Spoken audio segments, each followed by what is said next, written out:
Imagine dedicating your life to protect and serve, only to feel betrayed by the very people you're sworn to protect. Stephen Orlando, a young Houston cop, felt this sting deeply. He came from a family of law enforcement, but his dream was shattered. In 1975, at just 19, Orlando joined the Houston Police Department, following in the footsteps of his father, mother, and brothers. But by 22, he was no longer a cop. Fired and indicted for the murder of Joe Campos Torres Jr., a prisoner in his custody. Torres' death was a shocking example of a surge in violent police incidents in Houston. Mayor Fred Heinous called it an illness loose in the city, while criminal lawyer Percy Foreman labeled Houston a police state. Foreman blamed former district attorneys Frank Briscoe and Carol Vance for whitewashing charges against policemen, fostering a culture of unchecked violence. Vance insisted he took police misconduct seriously, but most facts came from the police department itself.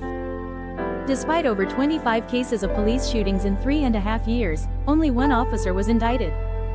The question loomed: are the Houston police out of control?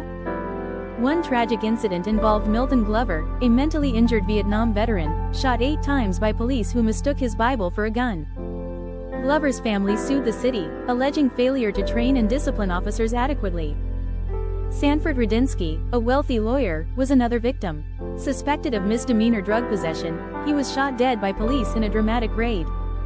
Rudinsky's death highlighted a take-no-prisoners mentality among some Houston cops. Tommy Hanning, a burglary suspect, was shot 13 times by Officer J.T. O'Brien, who paused to reload his pistol. Randy Webster, a 17-year-old, was shot in the back of the head by police after a high-speed chase. The gun found on him was unloaded. Webster's father believed the gun and drug wrappers were planted on his son after his death. The disturbing pattern continued with Demas Benoit Jr., a black carpenter, beaten by police while handcuffed. Rookie cop Alan Nichols witnessed the brutality and reported it, but faced ostracism and threats. Joe Campos Torres' death was a turning point. Beaten and thrown into Buffalo Bayou by officers, his body was found days later. Rookie cop Elliott couldn't stay silent and reported the murder, leading to indictments and firings. The Torres case revealed a culture of violence and cover-ups within the Houston Police Department. Officers like Orlando and Denson, charged with murder, were typical of those who became Houston cops. Denson, a model cop, felt public resentment and frustration with the justice system.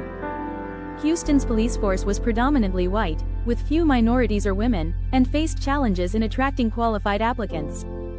Psychologist Martin Reiser described the John Wayne syndrome, where idealistic recruits become cynical and authoritarian. The code of silence among officers protected those who committed brutality, isolating them further from the community.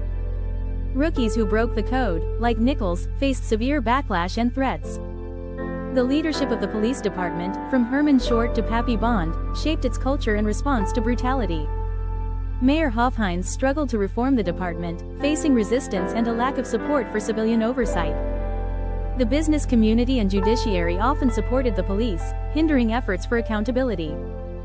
Houston's police brutality problem requires a change in community attitudes and leadership to restore trust and justice. Change starts from the top down.